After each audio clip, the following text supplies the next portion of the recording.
Hey everybody, my name is Andrew Davis and you are watching Conversations in Pop Culture, brought to you by my friends and sponsor, Mixum Printing, the smarter way to print. Printing your creative project can be confusing and stressful, but Mixum is here to make it easy. From their instant quote calculator, lets you get as many quotes as you want for free, to their 24-hour customer support service. Mixum is here to make sure your printing experience runs smoothly from start to finish, and you can choose from a range of premium printing options and materials, and the company's printed so many successful Kickstarter campaigns.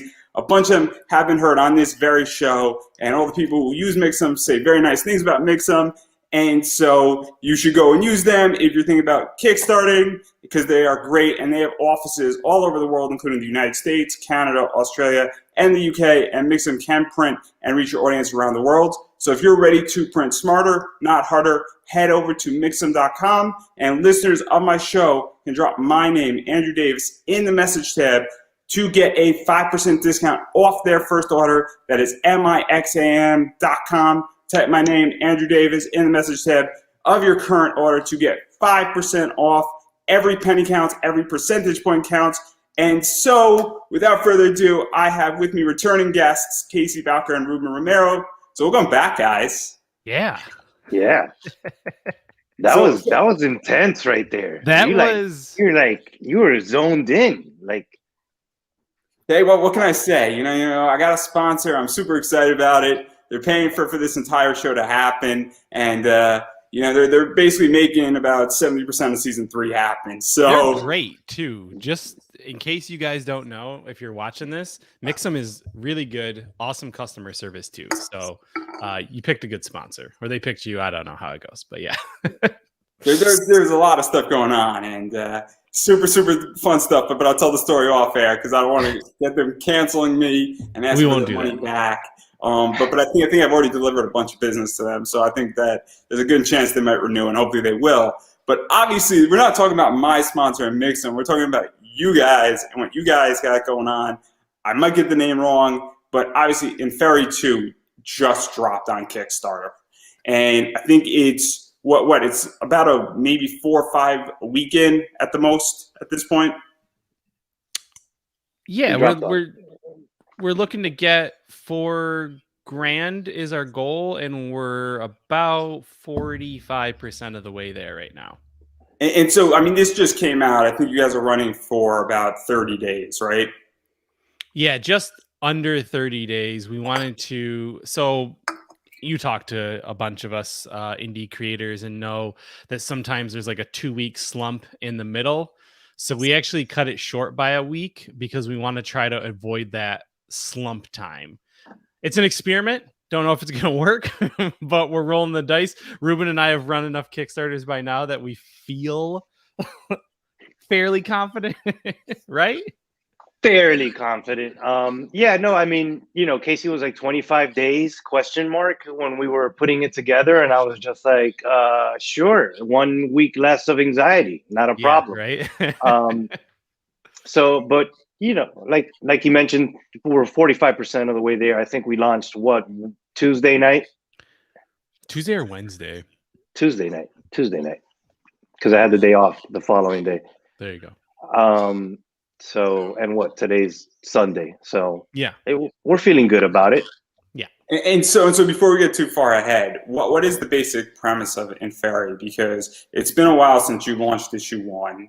Obviously, a lot of stuff is going on. You guys are running separate Kickstarters out of beyond this one. Yeah. And so for those who haven't heard of it, or they might have missed it because, there's a lot of indie comic creations that come out. Before we get too far ahead, and I promise we're going to get back to this topic because it's super interesting because there's a lot of experimentation going on with Kickstarter right now. But what is the basic premise of this comic? Go ahead, Ruben. So Inferi follows 3 Quantico students and their professor at Quantico,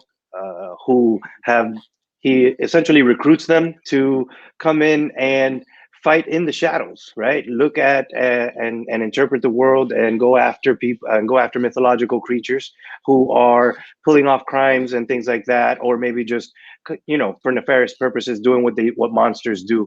But essentially, underneath all of that, there is a ancient evil, right? There is a monster family who has been kept at bay for a very long time, and now they are rising again in power, and they're starting to use these monster families in a very strategic way. So Professor Abel has been fighting this fight for a very long time, and can't do it alone anymore. So that's where our main characters come in: Liam, Jackson, Nilam, and they're kind of puppeted by a shadowy organization called Skia, which we will slowly but surely let you in behind the curtains behind that.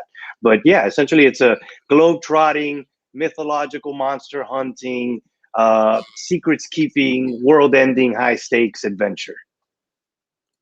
And there's a lot of stuff going on because obviously we get students, they're getting recruited. Obviously, there is a lot of things happening that these students don't know, and they're sort of being slightly played, and they're also being presented with a lot of choices. And this is one of the things that I really like about this book in particular is that, you know, these students have a choice to exit, you know, once they start finding out, and they sort of get roped in, but there's room for them to exit, and they're also very close, and they also have different attributes that pump each other up. And I think that's something that's really missing in a lot of comics, is that it's very well rounded.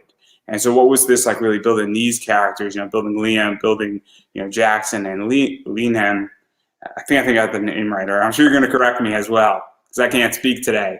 But, and then also Professor Abel as well is very well-rounded. So what was that like, really building that up? Because it's something that I feel is lacking in comics in a lot of ways. I think what it was is that Ruben had an original idea that was a lot different than the one that we went with. And those characters, I think they were in there mostly, right? Or maybe it was just Jackson. And we wanted to, just like you said, we wanted to flesh it out. You know, we like the ensembleness, we like the different personalities together, different quote unquote powers as well. You know, they each have like their own set of skills, I guess, to bring to it. And, you know, we're both pretty big. I'm a little bit more Buffy fans, and it's nice where you have like a Giles character with Abel, and then, you know, you've got the other, like there's a strong person like Buffy, you've got a little bit of a more wild card like Xander, and then Neelam's a little bit like Willow kind of. So, you know, that was a little bit of the inspiration as well behind the scenes, but I think mostly it was just, let's do an ensemble piece. And the first issue was really kind of setting the grounds. This next issue is going through Abel's story, and you'll notice as the series goes on, each comic will kind of center around each one of the characters. So while everyone's always there, it's really going to hone in each issue on each one of the separate characters, and how do they get to where they are, and how does that set the present / future in motion. Yeah, and that's something that's very interesting about issue 2. And what I know about issue 2 is that obviously we are getting a lot of that back history.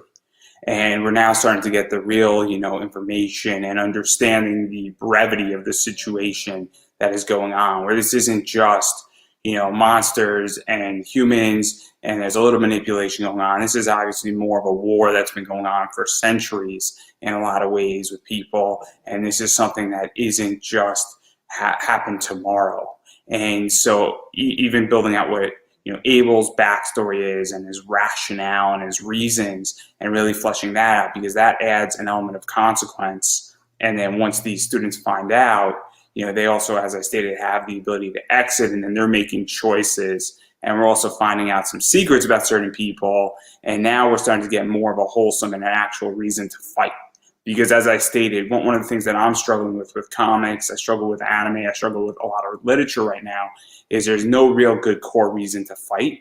And this is sort of that core reason to fight and actually have skin in the game. And so what was this like? Because that's what this issue really does in a lot of ways. Now, you might not agree completely with Abel's fight, but you understand why he has a reason to fight as a reader. So what was that like, really fleshing that out and developing it, and also giving it an issue 2 and not issue 4, because it keeps me interested in the story at this point, especially when I know what's going on. I think that's also a common mistake that's being made in comics right now, is the reason to fight in the core is done too late in a lot of books. Casey? I was letting you take this one. All right. Yeah, that's a great question. Yeah, it is a great question. I think, it's easy to say, okay, yeah, let's just keep moving forward in terms of story, right? Like, let's go ahead and pick up on that final question, right? Like, no, yeah, not a huge spoiler at the end of the day, but the issue one, Professor Abel does present this question to these to Liam, Jackson, and Elam, and he says, "Do you want to fight?" Like I've showed this world to other people like you, and they've chosen to walk away. What are you going to do? So it's an easy choice to make and say, okay, yeah, let's keep moving with that.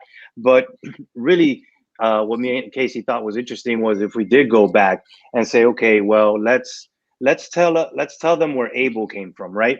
Because like you said, we could have waited to issue 3, 4 and revealed another turn, turn another card and then pull you back.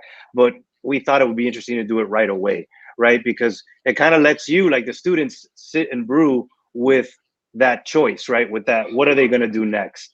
And it gave us an opportunity to really flesh out Abel and give you his motivations and what, who he was before this, during this, and what it's made him today. Because I think that a lot of the times, one of my favorite, yesterday was Batman, so I went and did the Nolan. It was Batman Day. I did the Nolan trilogy when I got out of work, and That's a shame. still, yeah, I know how you feel. I know how you feel, partner. I know how you feel. But still, all in all, there, still one of my favorite lines in The Dark Knight is that either you die the hero or you become, or you live long enough to become the villain. And I think that it's important to kind of show people like the good and the bad, right? Of the people who you're trying to showcase, so to speak. In this case, when we're writing and we're creating and we're putting these characters in the forefront, there's a reason for it. We want you to like these people. We want you to go on an adventure or go through a story or whatever it is that we want you to do with them, right? We don't want you to be like, oh, we're stuck with this fucking guy, right? So in this case with Abel, we wanted you to be like, okay, immediately we want you to feel a kinship with him, a brotherhood, fatherhood, whatever that case may be, whatever that looks like, but there is that opportunity. Hey, look at that. Speaking of fatherhood. So yeah, that was that situation with me and Casey and building out Abel and giving and choosing to give you his backstory now as opposed to later. And I think it's very well placed, and also it's the idea that obviously we're dealing with Skia, and we're also dealing with the faceless men, and I'm ruining some stuff here, and I'm not going to push too hard, I promise, because I do want people to actually buy and back your project. But obviously, this is obviously an enemy, and there's some serious history, and there's some serious reasons. It may or may not be about a girl. I'm just going to throw it out there. Everything's about the girl. We all know it. It's every good story. I mean, talking about Batman and Christopher Nolan, it's all about Rachel. That's what it's about, guys. We all know it's about that. So having said that, which is shocking because I think Batman could have done much better, but that's not the point. I mean, come on, Anne Hathaway versus I'm just saying, if you could have Catwoman or all right, yeah, I'm just saying here. But all seriousness, all kidding aside, all seriousness, it's the idea that obviously we do get that, and there's a lot of stuff that's revealed, and I think it's really, really well placed in that realm, and it also really cocks the hammer for what's to expect, because as I stated, there's now reason for these people to fight, and also there's a whole bunch of other stuff that's happening. And so I don't want to press too hard because I don't want to ruin things. It's so hard, but it's the idea that even just throwing that out there is wonderful. So I appreciate that. So that's something that's super cool. And then obviously the other thing I want to talk about that also makes this really cool, and I'm not going to press too much further into the story because once we start talking about what's revealed, I'm going to ruin the entire book. But I do want to back out a little bit and talk about what's been going on, because you just got a publishing deal for this with Second Sight Publishing. And so that also alleviates some stress, but it creates other stress because you have obligations. And I know because quick aside, and I know it's not about me, but I think it's going to get the point across, is that I obviously have a sponsor, and I have an obligation to be in the best interest of my sponsor and act appropriately. And obviously, it's great that they funded my show. It's great that it's making things happen, but it's also an obligation. It's a responsibility. And when you get signed, I imagine it's also a responsibility, where it's something that you now have to produce a story. You have to produce something of quality, and you have to make sure that what you're putting out there makes sense and that you have a schedule to release it. But it's also nice that you're getting distribution and that this is going to be able to reach more people. And because sometimes in life, people on Kickstarters don't only back on Kickstarters, and people who want something in a comic shop only want to buy it at a comic shop, and sometimes there's crossover, but sometimes there's not. And so what is that like, having this deal now and also being there and also having some credibility? And I don't want to use the word agency because that's a comic book that you wrote. But no, I've been waiting to use that line for a while. I'm sorry, but that was a good one. What is this like? Because obviously it must be both, and it must be also really exciting at the same time. Well, so Ruben signed his other book, Illusion Witch, with Behemoth, which is also coming out next year. And then we followed it up maybe a month or two after with this through Second Sight within Fairy. And I think even if we're all working on, or the both of us are working on different projects, we like to make sure that we support each other in our endeavors. And obviously within Fairy, this is a co-creation. I think there's a responsibility to the people who have no idea who we are, for sure. And like you said, there usually is a pretty big break, because when we go to cons, I know most of those people are not Kickstarter people. You know what I mean? I don't know if you've had the same experience as I have, Ruben, but like, I mentioned, hey, this is going to fund on Kickstarter or whatever. And they're just like, oh, okay, cool. Let me know when it comes out. Like, let me know when I can buy it in a store. You know what I mean? So I think it's a responsibility to those people who we've never met before.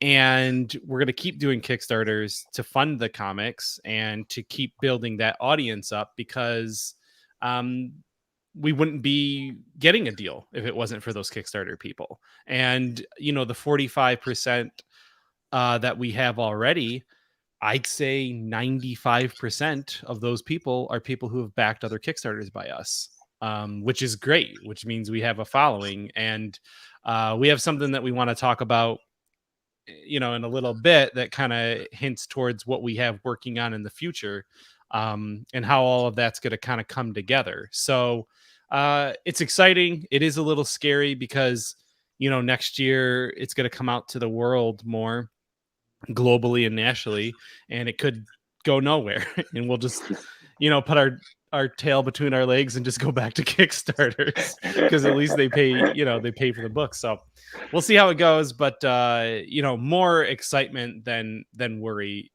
from my perspective. Yeah, it's definitely twofold. It's exciting and it's terrifying. Just because, this is like, to Casey's point, we're able to do these Kickstarters or in turn have this deal because of these Kickstarters, because we had a fan base that's coming back and making our dreams and and the things that we want to do. They're making that a reality. So there is that responsibility. And the other side of it is having that responsibility towards the publisher. Second Sight is, it's a company that's owned by African Americans. It's all POC creators. We feel like, there's a whole like Florida tribe, right? So I feel very like akin to everybody that's here. They actually picked up not only in Fairy, but they also picked up The Agency, which is another book that Casey will soon be co-writing with me towards the end. So there's all of this kind of synergy going on where we're not only building our relationship in terms of what we do together, but we're also building our fan base together. And we're doing that in a place that we feel comfortable. And I think that going out and having the ability to do the Kickstarters and tend to that crowd, and then having the release date coming out, comic books, having exclusive covers that come out in comic books and in stores that don't correlate to the Kickstarter. I think all of that creates, again, more synergy, more people working together in terms of that fan base building and growing. So it's a huge responsibility, and it is scary, but we're going to do it together, which is what we've been doing since we started, making comics.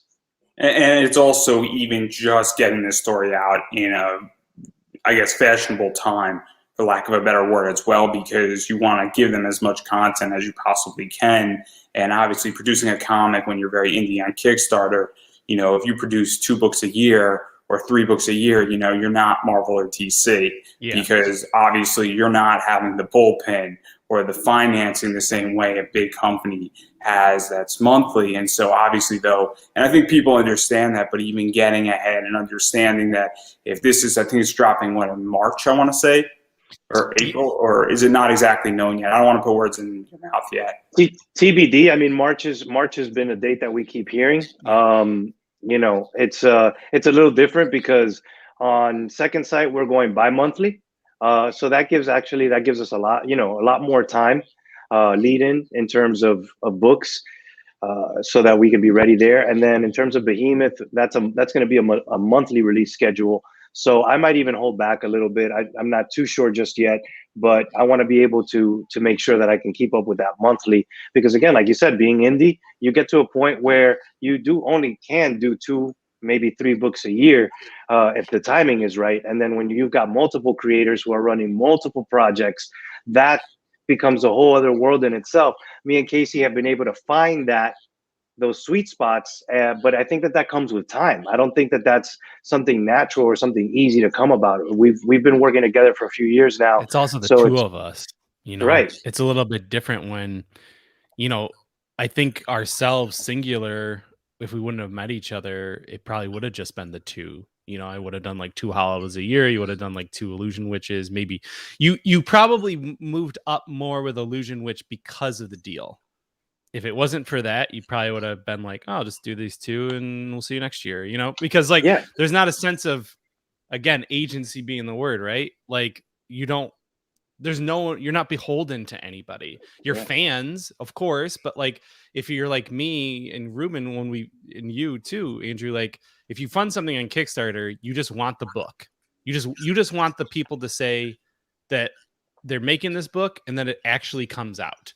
And then if it takes another year, again, I just want the book. Like, you know what I mean? Like, I'm okay waiting. I just want you to actually fulfill on the, not even promise, just the fact that if I give you money, you give me the thing I want back. Right. And like, that's it. Whereas like, if we walk into a comic book shop, you expect, a book to come out every month. And like, there's some creators who do it better than others where they might skip a month or 2 or 6 or whatever, and you're waiting, but you're like, oh, what can I do? I have no feedback. I can't really write to DC or Marvel. They don't care. At least on Kickstarter, like, hey, when's the book coming out? I'm like, oh, sorry, I'll next year.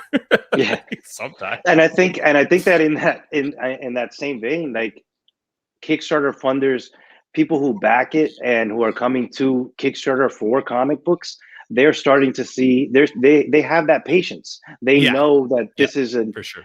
This is a side hustle, right? Like this is what this person's dream is. They want to make comics, so they're here.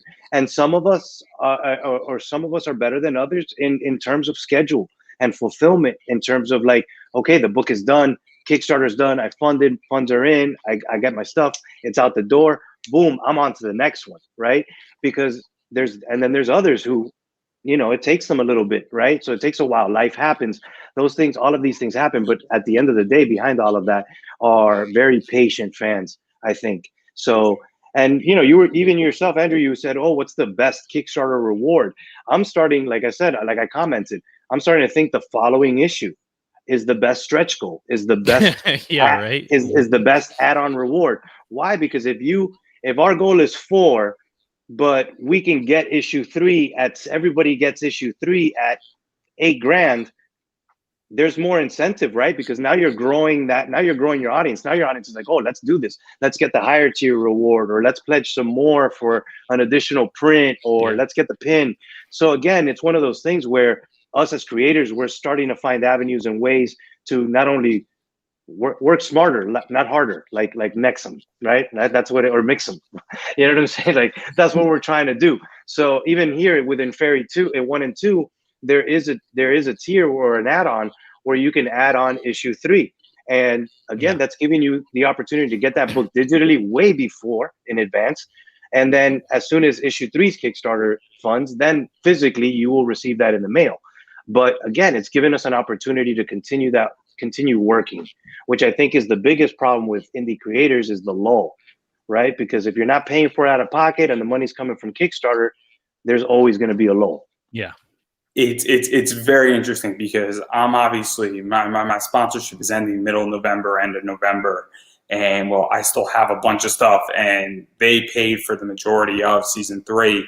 And when I get another sponsor or I get another position or I do something else to raise funds, obviously the more I raise, that means season 4 is guaranteed. That means season 5 is guaranteed. That means season 6 is guaranteed.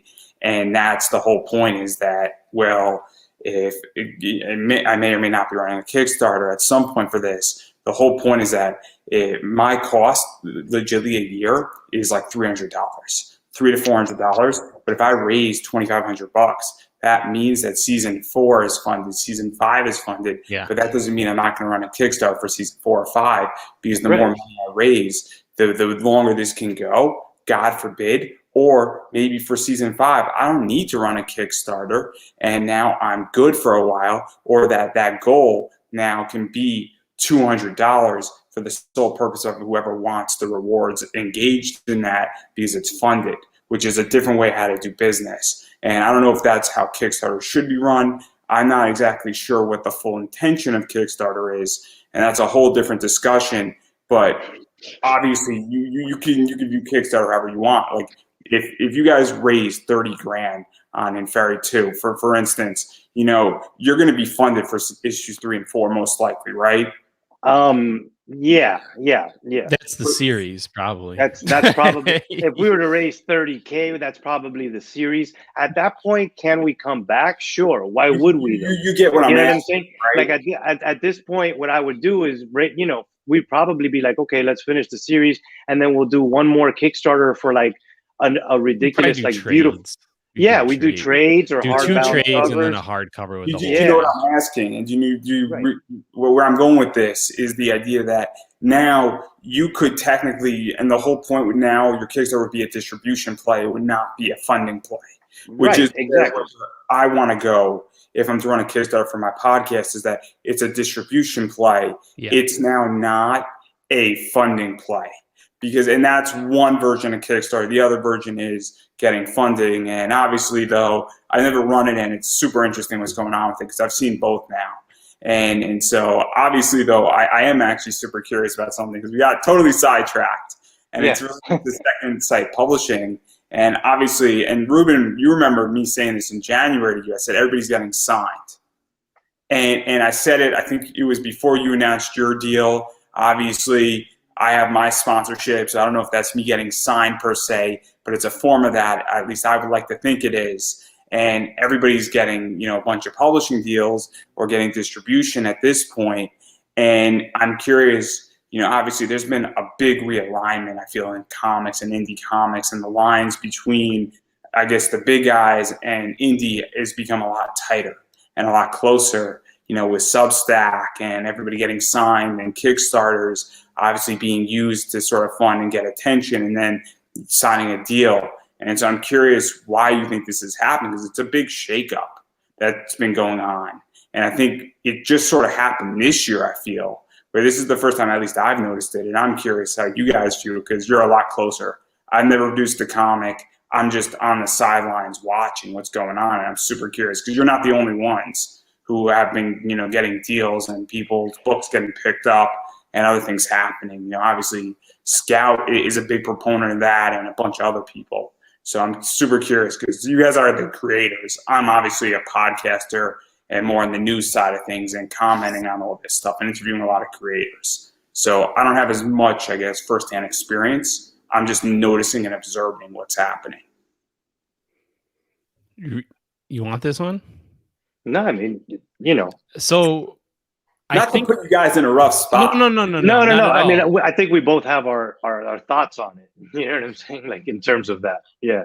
I There's think no what wrong it answer. is. No wrong answer. No, right. Yeah. I mean, it's a matter of opinion in many ways. I think what it is that it's a mix of last year with the pandemic and the big two screwing things up, or, you know, and a lot of stores either going the way of the wayside or not handling things correctly on their end as well. And then the other thing is that these big guys want to do, like, the big writers, creators want to do creator owned stuff. I think Marvel, DC are a paycheck for some of them. Not even necessarily a bad one, not even like saying they don't want to do those things. But I think when someone says you can get a creator owned deal for, you know, and you keep 70%, we keep 30, as opposed to, hey, I know you just wrote 50 issues of Batman, but like, it's Batman, you don't have anything to do with that. Like, he's going to keep going on regardless of what you did, because you were a small portion in the big cog. I think it's a lot more enticing to say, but if you create your own comic, you own it and you can do whatever you want with it. And so I think that's enticing for the creators. The other part of your question, though, is like, why are people getting signed? I think they're realizing that people just want content, whether it's on Netflix, whether it's on, you know, one of these streaming services, or if it goes to a Substack and it's email list, or it's, you know, just in general, people want to consume content, and they don't necessarily want the same things that they've been seeing for the last 80 years. So that if one of these writers or creator groups, us included, can create a splash in a new and engaging way, I think that people in general, myself included as a reader and someone who consumes content, I think it's enticing. It's like, oh, okay, you know, I know Batman, but I don't know this thing. I'm going to try this thing out. This seems interesting. Let me, you know, it's never going to take away from Batman, but it's also, you know, I want to try something different as well. And I think that these indie guys are making bigger waves because a lot of these other companies like a Netflix or streaming services are also turning these things into TV shows, movies, you know, other things well, so that like they're picking up some more of the obscure stuff and developing it, and they need way more content than even comics are creating. So it's a really cool time to be a creator and get your name out there and get your ideas out there, as long as you have the drive and passion to actually create. So just to throw out a number, and I don't know if you guys know what Netflix's budget for content production is a year. I don't know if you guys know what that number is by any chance. Like, for an individual project or in general? Oh, collectively for the entire company. Oh, isn't it like 52 billion or something around that? I think Netflix last year spent $20 billion. Okay, yeah. On producing content. Yep. Which is crazy. That's more than Apple. That's more than I think Hulu spent. That's more than Amazon spent. I think it's more than Disney spent. I think Disney spent like 15 billion. If I'm not, don't quote me, everybody, on that. But and that's not knocking Disney or anything, but that's a lot of money to produce per year. That's in their budget, and so that's a crazy amount of money to spend. And you know, you look at certain shows, and I mean, Orange is the New Black. They spent a lot of money on that, and it's a big gamble, and it's so interesting. And I mean, my thoughts on it, and I have a very different opinion, where I also think that a lot of these companies also are saying, look, we don't know what the next big thing is. And so they're signing everybody and everything, because it's just that because WWE, and the reason why I came up with this conclusion, and this is my opinion, is that WWE, and they just changed their policy where they were hiring everybody off of the indies. And what they would do is that they would bring in a class of 20 students, and then after about a year or 2 years, they would cut 80% of that class and only keep 2 around. And then they would do the process again and again and again. And if you do it enough times, you build out a really nice bullpen. And I think indie is, and I think these big companies are doing a part of that, because they have no idea what's going to hit, what's not going to hit, because it's so complicated when everybody's home and something out of nowhere can hit because nobody's ever seen something like Inferi or the Agency or, you know, the Illusion Witch per se. And somebody might be like, this is great. Or it might hit a 13-year-old perfectly when it was intended to hit a 16-year-old, and then it takes off. And that's happened. And there's been a bunch of stuff that's done that where people thought, oh, this is a sleeper show, and then it runs away and steals things. And so I think that's also something that's going on in a lot of ways. But that's just my view, is that I think some of these companies say, we know there's good stuff out there. We just don't know what exactly is good. So let's just book all of it. I don't know. I mean, you know, a lot of these production houses and companies, they have a general idea of what they're looking for. You know, the thing with Second Sight was they knew they wanted horror. They want to do more horror. That's their sweet spot. And Fairy kind of lives in that world. You know, it's not straight up a Conjuring movie, you know, in terms of horror, but it deals with monsters, demons, like the Faceless Men that you touched on. Like, that's not even their, well, we see them in the comic, like that's not even their true form. Like there's a monster there. So again, like they live in that horror world. So in Fairy Fit, they wanted a little bit more action adventure. The Agency fit. So those things, they look for that. Behemoth, in terms of the Illusion Witch, they tell really, you know, deep character stories built in these really layered worlds, so that fit, you know. So again, they have a general idea of what they're looking for. I think in television they have a little bit more of a wider strike zone, right? To use a sports reference, they can pick up a show and waste, you know, 50 million, 100 million on it, and if it goes nowhere, they cancel it. That's actually their MO. Like, if you read about Netflix and the way that they treat shows, they are a one-hitter quitter. Either you cut the mustard on the first go round, or you don't. So for them, there's a lot of risk, capital risk, that they can take that we can't. Me and Casey, we can't do that. You know, publishing companies, indie publishing companies, they can't do that. If the book isn't selling, they're gonna be like, hey, it's not working out. You gotta go. You know what I'm saying? So at the end of the day, I think with Netflix, Amazon, Paramount TV, all of these streaming companies, what they have is a vacuum. So they're able, like you said, to just keep, you know, that I agree with. Signing people on, creating shows. If this works, good. If this doesn't, on to the next one. But for smaller independents, I think that the more independent creators there are, the more independent publishers we're going to see start popping up. Right now, there's a bunch of them. You know, I think probably 5 years from now, there'll be even more. So I think that that's an industry that's just going to keep growing. Our indie level is just going to keep growing. No, and I get it. In which that, I mean, I guess the way I view everything is that I feel like we're taking a shotgun approach, and it's also, it's at its infancy as well, where I feel that indie, it's never going to replace DC or Marvel or Image per se, but it's obviously an alternative, because there is this big alternative counterculture going on right now, and I think it's very, very important that people understand that people are just fed up with the same shit, for lack of a better word. And they want something different, and they also want to see fresh blood. Nothing against Scott Snyder, and I happen to like Scott. I happen to like James Talon IV. I happen to like, you know, David Bowker. But after a while, when you've been, or Tom King, you've been delivering the same thing over and over again, it's time that I want something new, and I want something fresh. I want a new coat of paint, and I want the car colored pink instead of blue. You know, and that's why a lot of these guys are going to Substack, and they're doing things like that, because again, like Casey mentioned, you know, you approach me or Casey and ask us to write X-Men or Miles Morales. That's actually going to be fun for us in the beginning.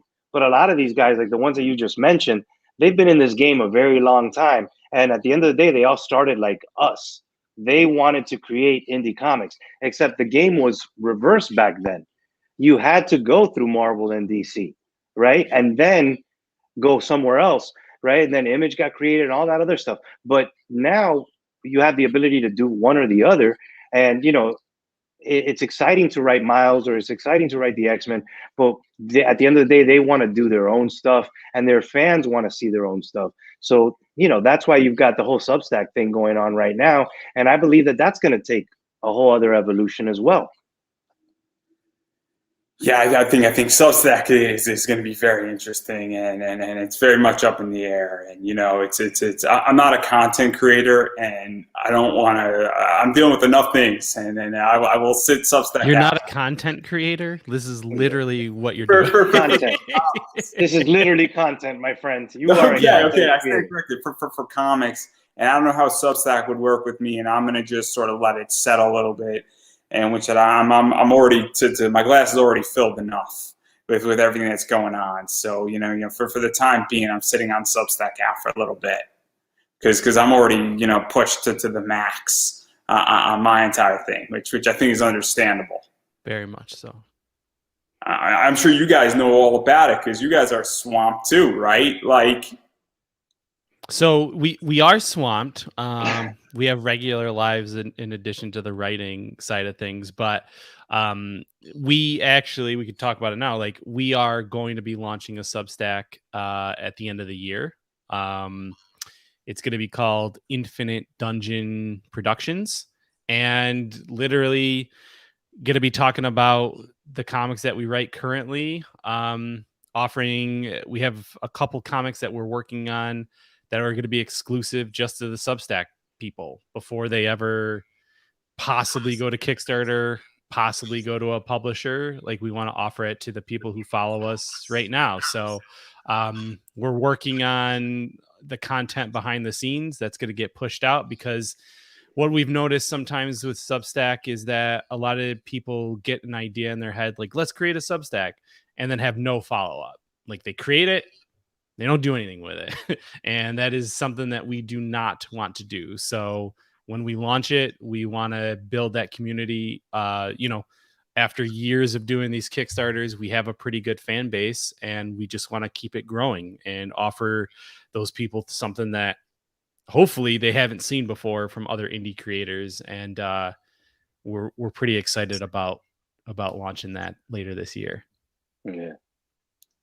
Yeah, no, I have opinions on Substack, and everybody can watch me and Travis go at it, and it's very interesting because where I'm torn on Substack is that the people who read comics and want a Kickstarter want a physical book for the most part, and they don't have a problem reading digitally, but they want something physical.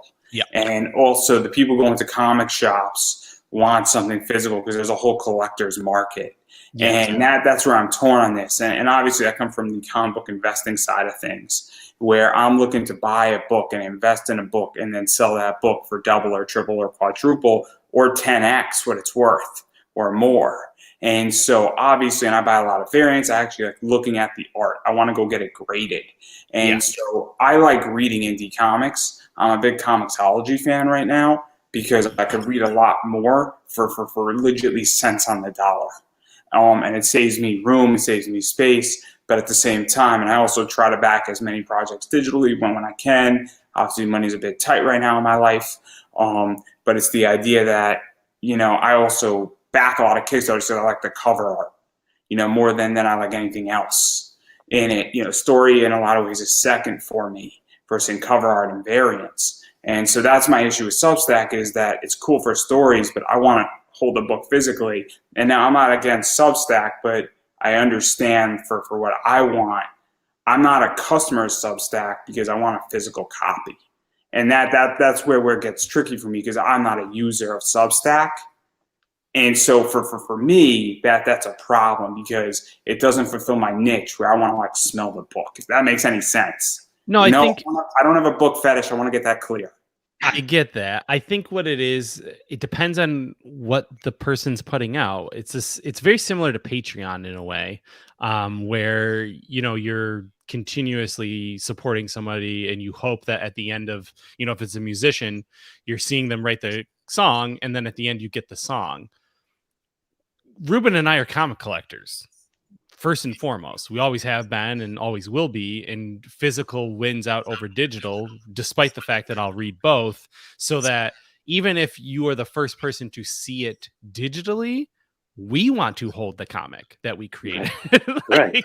It ain't gonna stay online forever. You'll see it first on Substack and you'll be able to read it there first, but after that, you know, we'll figure out a way to get it physically made because we want that as well. Right. Because at the end of the day, like if like right now we've got a story that we're working just mainly for the beginning launch of this thing and seeing hopefully if we can get it made with the fans' enthusiasm, right? So instead of running a Kickstarter for this book, we're gonna say, hey guys, here's a preview. This is what it looked like. This is what the story's about. If you like it, here's our paid subscription. And if you pay, you're going to get access to that book, behind the scenes, pages of the script, and all of that stuff. And then boom, when the book comes out, you're going to be first to see it.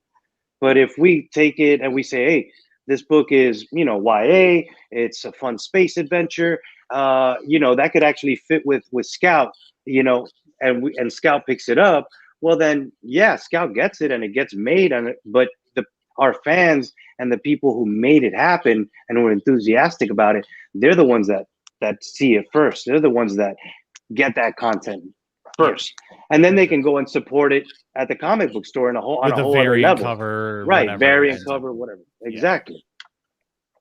No, I mean, I get the business model. I'm not dismissing the business model. For me, I will just wait for it to get physically done. It's just my nature. I know a bunch of people, and it's a big debate. And again, I'm not as informed on Substack. Obviously, I know that I've been educated on Substack where they're not taking the majority share as well. They're taking a very minimal fee for most creators versus the people who I think got grants. And I don't know the full disclosure, but obviously that's something. And also I have questions on their business model and how viable it is. And also, you know, when competitors come to the market, but that's a whole different discussion. Because I think Substack is going to be challenged, not legally, but from competitors. I think Patreon's going to have to step up their game on what they offer, and I think it's going to be a very, very interesting space. And it's the idea that Substack's been around for a while, but usually first movers do not win wars in this space. You know, MySpace versus Facebook. Facebook was actually the fourth or fifth mover. So, but again, I don't want to get into all that stuff. It's a whole box, and I'm not dismissing Substack, and I'm looking forward to your Substack. I'll probably subscribe just to support if we got one. That's it. As soon as I know, you're gonna have to like shoot me a DM on Facebook because I don't pay attention. I'm so swamped with everything, and I'm now watching a lot more TV for the first time in like 6 months. So clearly, I'm watching a lot of anime actually. So having said that, and so that's something that's out there. But obviously, I do want to get into rewards in 1 second. But there is a book that I got to mention because they're paying me to mention them. So that's important. That's important. And it fits with your book because it's supernatural and it's called Kane. So Kane is a supernatural drama with action, horror, and a ton of kick-ass stuff in there. And it's written by Taylor Campbell and with art done by Allison Shepard. And actually what's super cool about this is that it's pretty much this idea where think of supernatural with a little bit of Buffy in there. And pretty much all this supernatural stuff is going on. Some guy is dealing with an enemy, and basically the enemy, and he was sort of at death, and then he escaped. And pretty much he's dealing with this, and they got to stop all of this stuff happening in this town.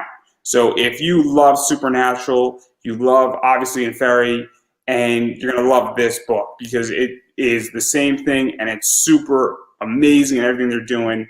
This is what it looks like. This is the cover. So if you're just a cover nut, obviously the cover is perfect for you because who doesn't love a half-naked chick with a shotgun?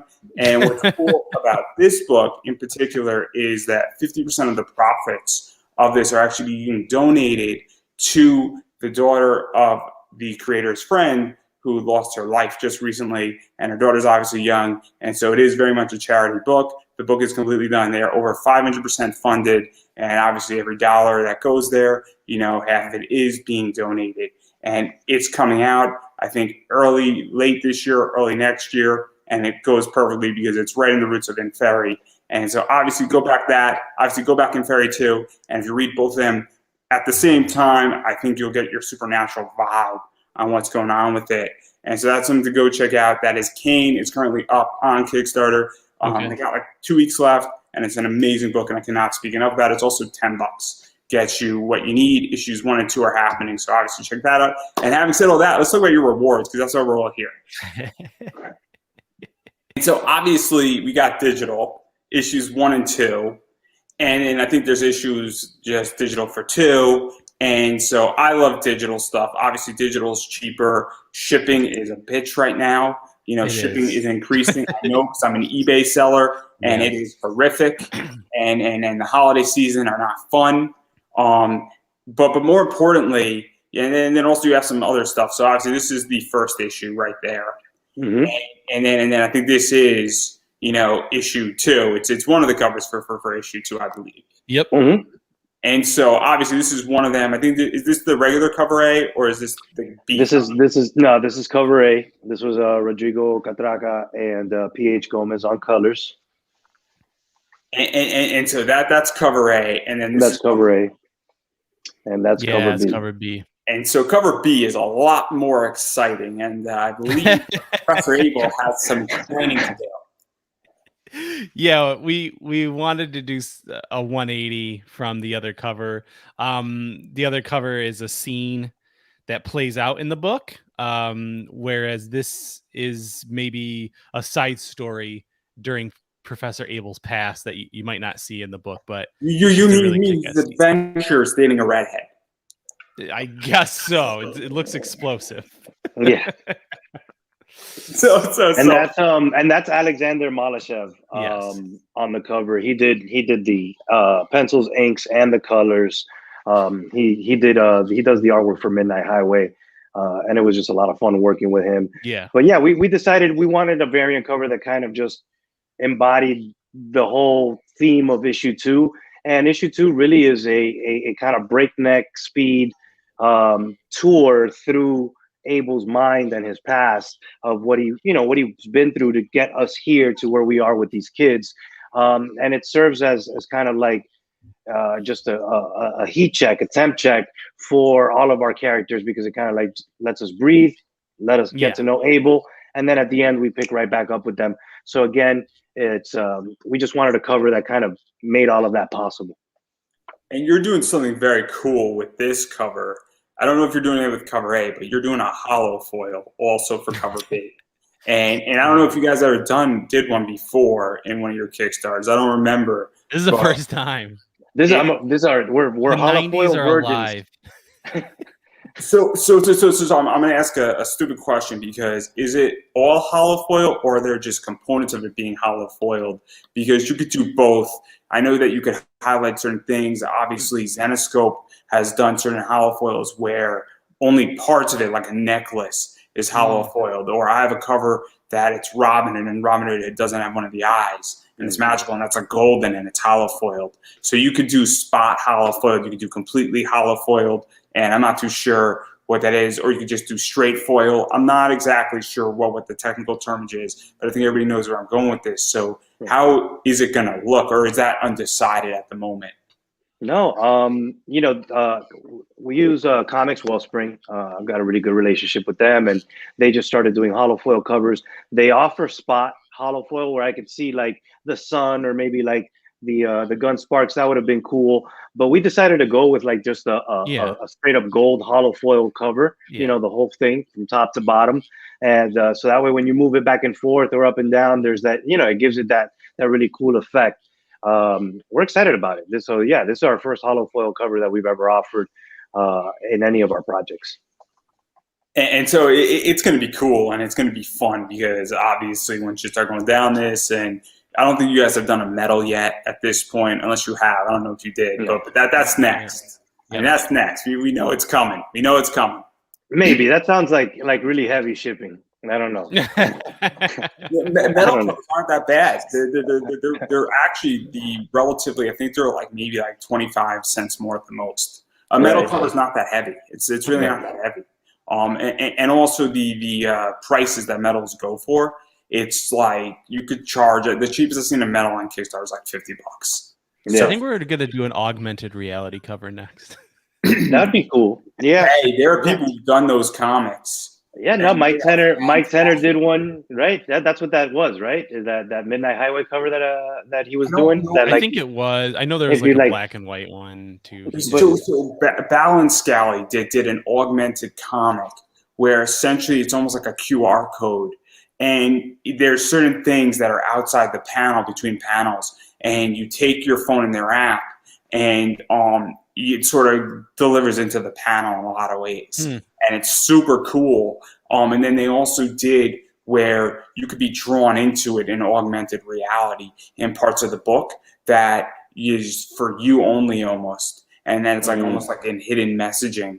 And then they did an augmented reality artwork so that you could buy artwork so that in their app you could actually see the regular artwork and you could see it move with the app.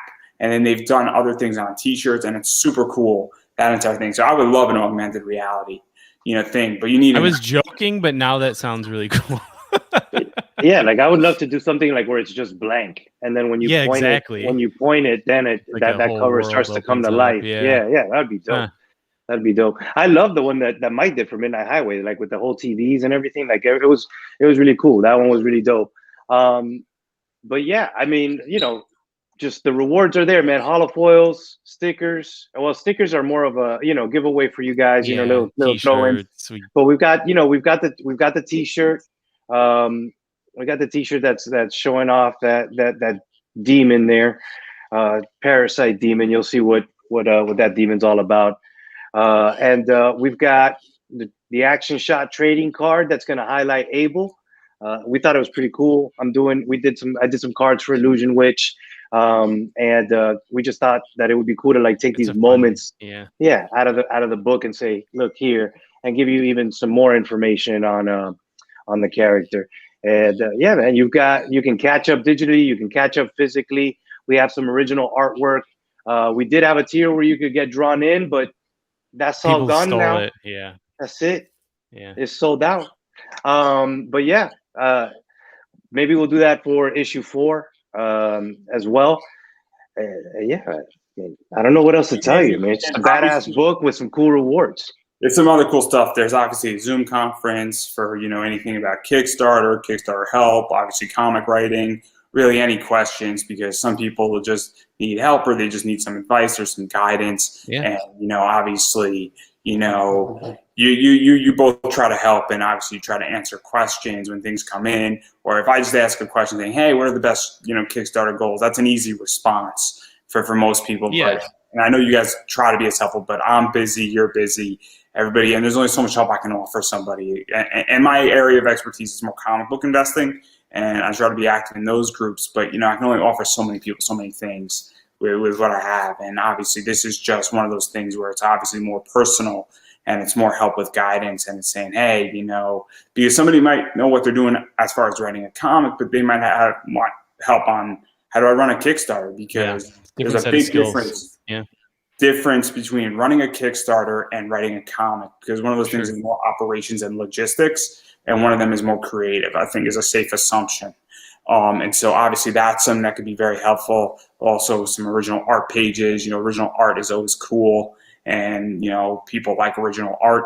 And so that's something to pay attention to as well. And so there's just a bunch of stuff. And obviously you also have an international shipping tier, which is a big fault of Kickstarter. They should make it, and I think that they don't have it, where I think you can only set one international price right now on international shipping on Kickstarter. And that's a big issue with Kickstarter, and that's an easily fixable solution for Kickstarter. But obviously having that tier is probably really helpful as well. Yeah, we hope so.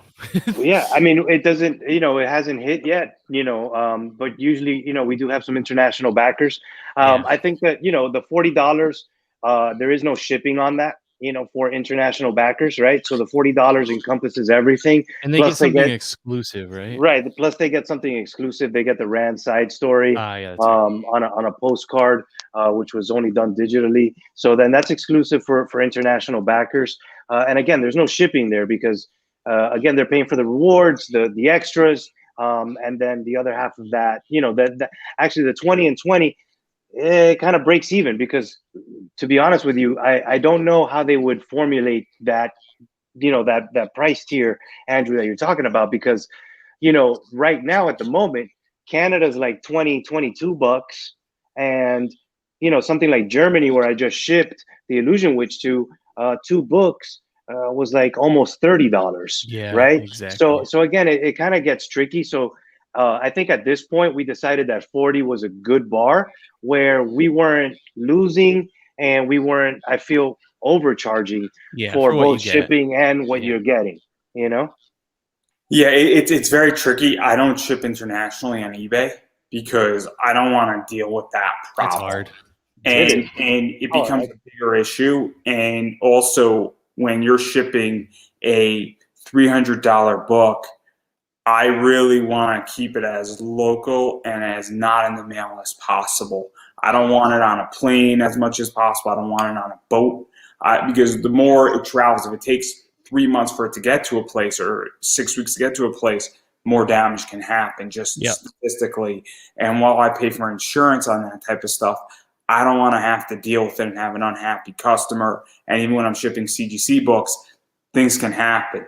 And so if it's in the US, not saying things can't happen, but the likelihood, if I'm shipping something to California that's going to take 4 days to get there versus saying 6 weeks to get there, is just lower. And it's just basic business. And that could be completely wrong. It could be a fallacy, but it's the idea that I think I'm thinking logically at the very least. And if I'm not, please correct me.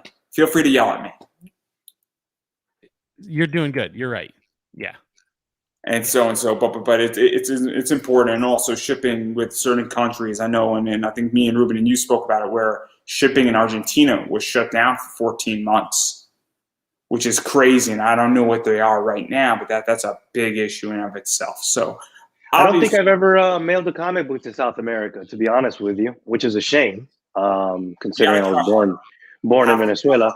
But overseas, with Illusion Witch, like I said, I just did Germany, Malta, England, Spain, and again Canada, and again, all of those were ranging anywhere between $20 to $30. So I think that there's a precedent. As creators, we want to have as far as reach as possible, but it also needs to make sense for us as well, because if we're eating shipping a lot, and again, a lot of the times people think, oh, just shipping when you pay to the post. Yeah, but what about the bag, the board, the Gemini folder box, the label, the shipping return labels? All of that is in your shipping price. I'm not just charging you for what it costs me at the register. I'm charging you for all of it, because it's all fun. We're all funding it together, right? That's the whole point of Kickstarter. All of that stuff involves all of the production budget. So again, it's what we're talking about here, is you got to find the right medium. Yeah, I'm well aware. I'm well aware. I recycle Geminis, and I love recycling Geminis. So I bought a bunch of Geminis, but then when I order comics, I recycle those Geminis, and that's what you have to do sometimes, and it's crazy. I've recycled a bunch of your things that you sent me, and it's crazy. Nah, use those boxes. Whatever works. Use them up. Yeah, whatever works. Those are expensive boxes. Seriously, get more life out of them. Exactly. The reason why I do it is because, well, it gets another use. It's less pollution. Another thing doesn't get printed. Yeah. And I think it's more eco-friendly, and it saves me 50 cents. And every penny counts. It's crazy when every penny counts. And you might say, oh, only 5%. Well, I've had a bunch of people with Mixum be like, I need a printer. This printer sucks that I'm using. And well, 5% saves me $400 on my printing order. And well, you notice if you're on a sort of a fixed budget, and maybe it's going to cost you $100 more, or whoever you're using, whoever's getting you a discount, every percentage point counts. I've been there. I'm sure you guys have been there, where you're counting your pennies. Every cent counts. So. But I don't want to go into that rabbit hole, and I'm super curious. I'm not going to ask you how Kickstarter is, because I beat that question with both of you enough. But I am curious how you feel about conventions and all that stuff, because I know, Ruben, you're going to New York Comic Con. I don't know if you're going, KC. I don't know what you guys have been doing. I'm sitting it out for health reasons. I am more susceptible to COVID just due to a condition. I'm vaccinated, and I just don't want to put myself at risk. I'm vaccinated. I'm fully vaccinated. I have no desire to go out because if I get it, it's going to be bad. And I know that even if I get it with vaccinations and me being vaccinated, it is going to suck for me and I'm at risk. So I'm choosing not to do conventions, and that's a personal choice. But obviously, I let everybody figure out what they want to do with their life because that's their life and I make choices. And so I'm curious how you guys feel about it, what's it's looking like. I know New York Comic Con's having a bunch of things with vaccination cards and masks, and obviously that's sort of happening. But I'm curious where you guys stand on all of it and where you think it's going. I mean, I did Tampa Bay Comic Con. I'm vaccinated. At this point, I can't. This industry requires us to be out there, man, and talking to people and going to shows and doing these things. That's why a lot of comic book creators, again, are go full circle back to your question about Substack. Is they're trying to find different ways of doing things, online conventions. This requires human interaction. You need fans to read the books. So at this point, I've done everything that I can to be in the best position, not to catch COVID and not to have it hit me as hard as it can if I were to catch it. So yeah, I went. I worked Tampa Bay Comic Con. That was fun. I missed it terribly. I'm going to be at New York Comic Con, like you mentioned, with Behemoth. They're going to have a huge island booth. I'm sure there's going to be surrounded by a sea of people, even though New York Comic Con is taking precautions, daily, audience limit, in terms of how many people they're letting in, masks, negative tests, vaccination cards, all of those things are required at the door. So they're doing everything that they can to make it a fun, safe show. I appreciate that. I'm sure all the other creators appreciate that. And we're only hoping that eventually we can get back to where, we'll all be packed in as, like sardines and breathing on top of each other and not worrying about getting sick or not. I personally don't like it that way. I like it this way. I'm a fan of during the pandemic, I went to Disney World. It's like a ghost town because they only let so many people in. And I'm like, this is how you do Disney. I would pay more to have to do Disney this way. And I would still buy the annual pass and I would pay more if I could do Disney like this. Same thing with movie theaters. I love the whole you're blacking out, certain sections, certain amount of seats between people. I like that. I don't like sitting next to a stranger and I'm trying to listen to a dialogue and all I can do is hear him breathe. What I'm saying? I like small wrestling shows. I love small wrestling shows. I love there's only 100 people there. And you know what it is? The way around that problem is you just stream it. And guess what? It works. It's fantastic. I don't want to be around people. I don't really like people. No offense to anybody. I like streaming. I'm a big fan of Shang-Chi. If Shang-Chi would have been $30 premiere access, I would have bought it. I wouldn't have not gone to the theater. But I do enjoy getting out, and I'm sure Casey can agree, is the atmosphere of conventions.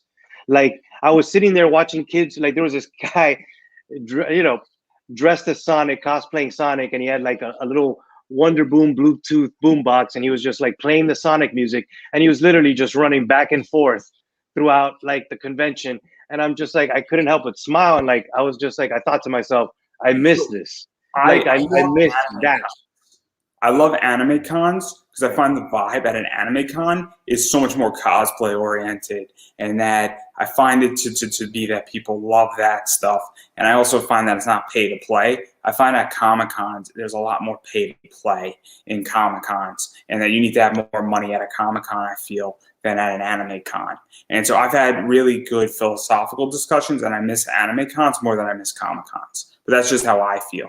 Because I find there's more interaction. People want to talk about like what's the latest episode of Naruto, and then like I've been in debates with people and fun debates talking about like who was Sasuke justified in what he did in Naruto. And meanwhile, we're in like an hour and a half debate outside, and then like people at the comment, like, guys, you gotta move, and we're like, oh yeah, sorry. And so that's happening, and it's been phenomenal. But I know the feeling on that, but again, I'm making a health decision for me. But what about you, Casey? How do you feel about life? No, I agree with Ruben. I think humans need interactions. I really do. As much as I can be inside and be okay with that, going out to the theater felt like going home. I've been going to the theater since I was I can't even remember. And same thing with the conventions, definitely a lot more cautious about how those interactions go. But at the same time, I think that it's a lot different when you work for the big two and they've got a media machine who are saying buy Daredevil, buy Birds of Prey, etc.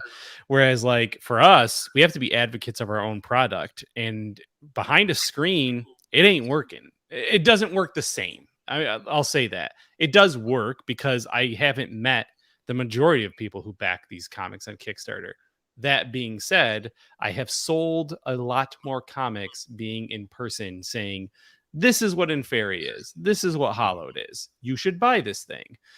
I find it exponentially a lot easier to be at a convention talking to people than I do behind a keyboard. I'm sorry that I failed. No, you're doing you're doing what you got to do. You're doing the grit, I don't want to say God's work, but you're doing great work in getting these indie creators a voice that they might not normally have. While I find that online interactions are great, it's not the same. There's only so much that can be done with this, and also what's happened with Facebook and what's happened with YouTube and what's happened with all of these things is that it's the idea that the competition level and the amount of things that are available has increased exponentially. And so there's just less and less and less time because there's so much content and there's so much more competition. And that's the biggest problem facing me and even getting people, attention, is that when there's 90 more people doing things in 90 more fields, there you go. And that's what becomes the problem with all of this. And so I'm doing what I can, but unfortunately, Facebook in March of 2020 is not what Facebook is today in September 19th, where the viewership has legitimately decreased by 50% because there is legitimately 5,000 more percent content being produced on Facebook. And Facebook in the next 2 to 3 years will surpass YouTube as a video platform, which is insane. It's bonkers. 2 to 5 years, which is crazy. So and that's why it's all content, man, and that's why we have to keep creating and keep going to conventions and things like that. And I think we're all excited for next year, and hopefully things will get better and we can even do more of these things. But it is definitely a key component in indie comics to be able to hit the cons, be able to meet people face to face. In my case, I'm going up to New York Comic Con. The Illusion Witch isn't even going to be at the booth. I'm just going there to meet the team and meet Behemoth and meet the people I'm going to be working with and starting this whole life journey and adventure with. So again, it's all very important. But yeah, man. And so obviously, I want to give both of you now an opportunity to self-promote because there's a lot of stuff going on. And, obviously, got to wrap up. I'm getting the cue here from the private chat. So obviously, people have things to do. So obviously, where can people find this Kickstarter? Where can people back you guys? And where can people check you guys out and all that stuff? And obviously back the Kickstarter. I think I put the link up above and a variety of other things. So obviously, all that stuff. Ruben, you go first. I'm going to go first. Okay. So I'm on Twitter at, Boomer Campbell. Boomer. Thanks, hope Boomer. you enjoy it, man. Yeah, thank you, Boomer. So you can find me on Twitter at Ruben the Writer, Instagram at Ruben the Writer, Facebook Ruben Romero. You can find the Kickstarter by searching Inferi. That's I as in Igloo, N as in Nancy, E as in Echo, F as in Frank. E no, as in dude, Echo, you already spelled it wrong. Am I spelling it wrong? E before the F. What am I doing it? Dang, I had it planned out. I got nervous. Dang it. So Inferi, look up Inferi 1 and 2, or just the word Inferi. And you can find it on Kickstarter, or you can find it on any of our social medias. He didn't write this book, actually. We had to have it wasn't me. Go it wasn't me. It wasn't me. I can't spells. Did I? I did. I put the E before the F. And you can see Ruben in a few weeks in person if you happen to go to New York City Comic Con. Exactly. And you can see me at New York Comic Con at the Behemoth booth, and you can make fun of me for not being able to spell my own name. Oh my gosh. I'm on all social media at Chaz Voltaire. It's a name I made up in high school, and I haven't gotten rid of it. In Fairy on Kickstarter, I've got Kintara Stone, the Immortal Templar, coming to Kickstarter in 11 days. And then we both have Kickstarters running in November, I think. So just search our names and you can be notified of when we have a new project that drops, because we'll probably be back on the show in a month or a month and a half. Yeah. Maybe if I make it. If you make it, yeah, it's busy. You were constantly running shows, which is awesome. So There should be like 6 spots already filled in October. There you go. It's not even in September, and 6 spots are already filled. It's bad. It's bad. Having said that, obviously what I've been saying is you have to back indie, and one of the things that's super important is backing Kickstarters, but also even going beyond that. Following people on social media, picking up their other works, obviously seeing people in person, picking up other things that they've worked on, super important stuff. Obviously Instagram, Twitter, Facebook pages, sharing it out goes a long way. If you share something out, you don't know who's looking at it. Yes. Very important. Also, obviously I'm an indie content creator, so finding me and bothering me on social media is important. Sharing this out, I appreciate shares. Just buy me a coffee. Obviously, that's very similar to Patreon. While I do have a sponsor, this stuff is helpful because all the money does go back into this show. And obviously, buying equipment and a variety of other things is not easy.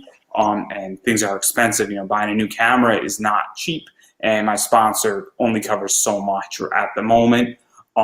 There's some stuff coming out that I can't talk about at the moment that's about to go on. Hopefully, my dog isn't going to bark because she wants to go outside. Said that. Obviously, though, as I stated, buy me a coffee. It's in the link up as well. And on that note, I'm going to give you guys the final word. Thanks for everyone who watched the show today. Please go support In Fairy, just like Andrew said, even if it's just a share. Absolutely fine. We'll take it. We love you and appreciate you. So thank you guys. Thank you, Andrew, for having us on again, man. What he said, ×2. Well, I have nothing else to say, so I believe that is a wrap.